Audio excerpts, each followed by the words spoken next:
ശരിക്കും പറഞ്ഞാൽ big boss ഒരു സീരിയൽ കഥ പോലെ എന്ന് പലരും പറയാറുണ്ട്. കുറെ സീരിയൽ നടനും സീരിയൽ നടിയും ഒക്കെ വന്നു അതുകൊണ്ടാണെന്നൊക്കെ ഫണ്ണായിട്ടും അതുപോലെ തന്നെ കുറച്ച് മോശമായിട്ടും ഒക്കെ തന്നെ കൺസിഡർ ചെയ്യാറുണ്ട്. പക്ഷെ ഇപ്പൊ ഈ ഒരാഴ്ചയായിട്ട് കഴിഞ്ഞ ആ ഒരു ലാലേട്ടൻ വരുന്ന എപ്പിസോഡിന്റെ ആ ഒരു സമയം തൊട്ട് ഞാൻ സ്ഥിരമായിട്ട് കാണുന്ന ഒരു കാര്യമാണ്, അനുമോളുടെ എക്സ് ബോയ് ഫ്രണ്ട് വരുന്നു, അനുമോൾ കണ്ടാൽ ഞെട്ടും, അയാൾ വരുന്നു, ജീവൻ വരുന്നു എന്നൊക്കെ പറയുന്നുണ്ട്. ശരിക്കും എനിക്കറിയില്ല, ഈ ജീവനെ കുറിച്ചൊന്നും എനിക്കറിയത്തില്ല. അനുമോളുടെ പേഴ്സണൽ ആയിട്ടുള്ള ഒരു കാര്യം എനിക്കറിയില്ലായിരുന്നു. ബിഗ് ബോസ് വന്നതിന് ശേഷമാണ് അനുമോൾ ഇത്ര ഇങ്ങനെ ഒരു ഇമോഷണലി ഇമ്മച്യൂർ ആയിട്ടുള്ള ഒരു ആളാണെന്നും ഇമോഷണലി ഭയങ്കര വീക്കാണെന്നും ഒക്കെ എനിക്ക് മനസ്സിലായത് പോലും. അതിനുശേഷം ഞാൻ അനുമോളുടെ സ്റ്റാർ മാജിക് എന്ന് പറഞ്ഞ ഷോയുടെ ക്ലിപ്സ് ഒക്കെ എടുത്ത് കണ്ടിട്ടാണ് എനിക്ക് മനസ്സിലാക്കാൻ പറ്റിയത്. ഏതായാലും ശരി, ഈ ജീവൻ വരുന്നുണ്ടോ ഇല്ലയോ എന്ന് എനിക്ക് അറിയത്തില്ല. ഇപ്പൊ ബിഗ് ബോസ് ഒരു ലൈവിൽ നടന്നൊരു സംഭവം എന്ന് വെച്ചാൽ, ബിഗ് ബോസ് എല്ലാവരെയും ലിവിംഗ് ഏരിയയിൽ വിളിച്ചിട്ട് പറഞ്ഞു, 3 ആ ഒരു ഫാക്ടറി ടാസ്ക് ഉണ്ടല്ലോ, ബോട്ടിൽ ഫാക്ടറി, ആ 3 വീക്കിലി ടാസ്കിന്റെ 3 റൗണ്ടുകളും റദ്ദാക്കിയത് കൊണ്ട് തന്നെ നിങ്ങൾക്ക് പുതിയൊരു ടാസ്ക് തരാൻ തയ്യാറാണ് എന്ന് പറയുന്നുണ്ട്. ഉടനെ തന്നെ അങ്ങനെ ഒരു പുതിയ ടാസ്ക് തരാമെന്ന് പറയുന്നുണ്ട്. പക്ഷെ ഇതിനകത്ത് ബിഗ് ബോസ് പറയുന്ന ഒരു കാര്യം എന്ന് വെച്ചാൽ, നിങ്ങളിൽ പലർക്കും നിങ്ങളുടെ ആ ഒരു വന്നപ്പോൾ ഉള്ള ആ ഒരു കോമ്പറ്റീഷൻ എന്ന് പറയുന്ന ലെവലിൽ കഴിഞ്ഞു. നിങ്ങൾ ശരിക്കും പറഞ്ഞാൽ നിങ്ങൾക്കും കിട്ടണ്ട, കൂടെയുള്ളവർക്കും കിട്ടണ്ട എന്നൊരു മനസ്ഥിതിയിലേക്ക് നിങ്ങൾ എല്ലാവരും പോയിട്ടുണ്ട്. അതത്ര നല്ലതല്ല എന്ന് ബിഗ് ബോസ് എല്ലാവരെയും ഉപദേശിക്കുന്നുണ്ട്. പക്ഷെ ഈ സമയത്ത് നിങ്ങൾക്ക് പുതിയൊരു ടാസ്ക് തരാമെന്ന് പറഞ്ഞ് ബിഗ് ബോസ് അത് പിന്നത്തേക്ക് അറിയിക്കാമെന്ന് പറയുന്നുണ്ട്.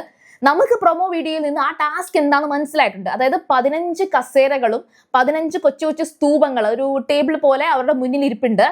അതിനകത്ത് അവർക്ക് കണ്ണ് അടച്ച് കണ്ണിങ്ങനെ പൊത്തി വെക്കാനുള്ള എല്ലാ ഒരു സംഭവം കൊടുത്തിട്ടുണ്ട്. അപ്പോൾ അവർ കണ്ണടച്ചിരിക്കുകയാണ്. അപ്പോൾ അതിനകത്ത് മുഖംമൂടി അണിഞ്ഞ 2 പേരാണെന്നാണ് എനിക്ക് ഫീൽ ചെയ്തത്. 2 പേര് അകത്ത് കയറുന്നുണ്ട്.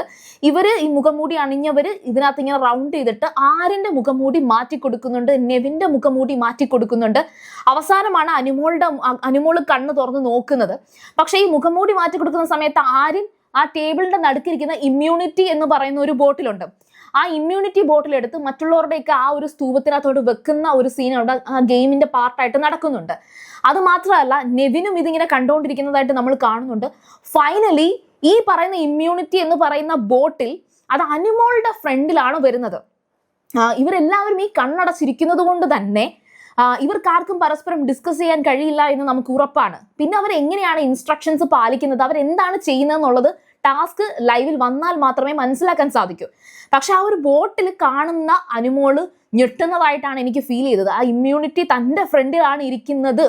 ചിലപ്പോൾ ഇമ്മ്യൂണിറ്റി അതിനു മുമ്പ് ഇൻസ്ട്രക്ഷൻസ് കൊടുത്തിട്ടുണ്ടായിരിക്കും. ഇമ്മ്യൂണിറ്റി ഉണ്ട് എങ്കിൽ അടുത്ത ഒരു വീക്കിലേക്ക് സേഫ് ആകുമോ എന്നുള്ളതാണ് ഒരു ചോദ്യം. ഇപ്പൊ 2 ആഴ്ചയായിട്ട് അനുമോള് ഈ പറയുന്ന സേഫ് ആണ്, അതായത് നോമിനേഷനിൽ വരുന്നില്ല.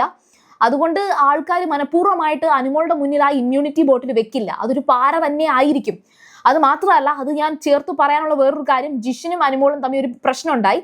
ഞാൻ അത് പറയാം. അതിന്റെ മുന്നിൽ ഈ ഇമ്മ്യൂണിറ്റി കണ്ടിട്ടാണോ അനുമോള് ഞെട്ടുന്നത്, അതോ ഈ മുഖംമൂടി അണിഞ്ഞതിൽ ഒരാണും ഒരു പെണ്ണുമാണെന്നോ, ആ ആണെന്ന് പറയുന്നത് അനുമോളുടെ എക്സ് എന്ന് പറയുന്നുണ്ട്, ഐ ഡോണ്ട് നോ.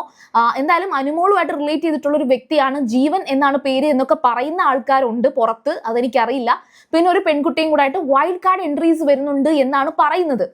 അതൊരു സാധ്യതയായിരിക്കാം, ചിലപ്പോൾ വരുന്നുണ്ടായിരിക്കാം, വരുന്നില്ലായിരിക്കാം, അതെനിക്കറിയില്ല. ഏതായാലും ആ ഇമ്മ്യൂണിറ്റി ബോട്ടിൽ കണ്ടിട്ട് ഞെട്ടുന്നതായിട്ടാണ് എനിക്ക് ഫീൽ ചെയ്തത്. ഇനി രണ്ടാമത്തതൊരു അവിടെ ലൈവിൽ നടന്ന മറ്റൊരു വഴക്കെന്ന് പറയുന്നത്, ബിഗ് ബോസ് പറഞ്ഞല്ലോ ആ 3 റൗണ്ടും ആ ഒരു ടാസ്കിന്റെ വീക്ക്ലി ടാസ്ക് കംപ്ലീറ്റ് റദ്ദാക്കി എന്ന്. അതിന് കാരണമായിട്ട് ജിഷിൻ പെട്ടെന്ന് കയറി പറയുന്നത് അനുമോളെയാണ്. ഭയങ്കരമായിട്ട് അനുമോളെ കുറ്റപ്പെടുത്തുന്നുണ്ട്, നീ ആണ് ഇതിന് കാരണക്കാരി എന്നുള്ള രീതിയിൽ.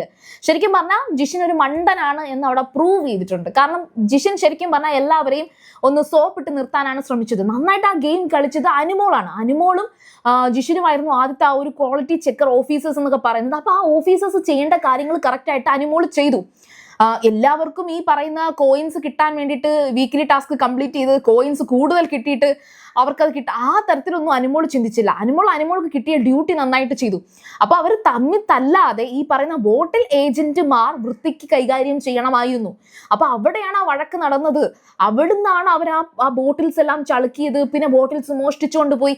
ആദ്യത്തെ റൗണ്ടിൽ ഈ ബോട്ടിൽസ് ഒന്നും മോഷ്ടിക്കാതെ വൃത്തിക്കാതെ അത് ചെയ്ത് കറക്റ്റായിട്ട് കൊണ്ടുപോകാൻ ഈ പറയുന്ന ഫാക്ടറി ഉടമകളായിരുന്ന അനീഷിനും നെവിനും സാധിച്ചിരുന്നു എങ്കിൽ അനുമോൾ എന്തായാലും approve ചെയ്തേനെയായിരുന്നു.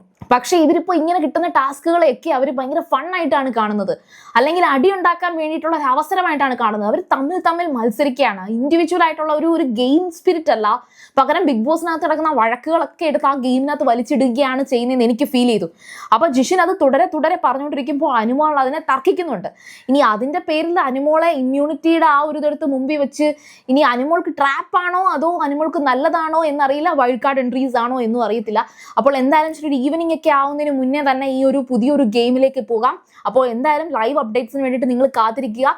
Serial grammar first time കാണുകയാണെങ്കിൽ ചാനൽ ഒന്ന് സബ്സ്ക്രൈബ് ചെയ്തിട്ട് കാണുക. വീഡിയോ ഇഷ്ടപ്പെട്ടാൽ ലൈക്ക് ചെയ്യാം, കമന്റ് ചെയ്യാം, ഷെയർ ചെയ്യാം. അപ്പോൾ ഞാൻ പോയി വരാം. ബൈ.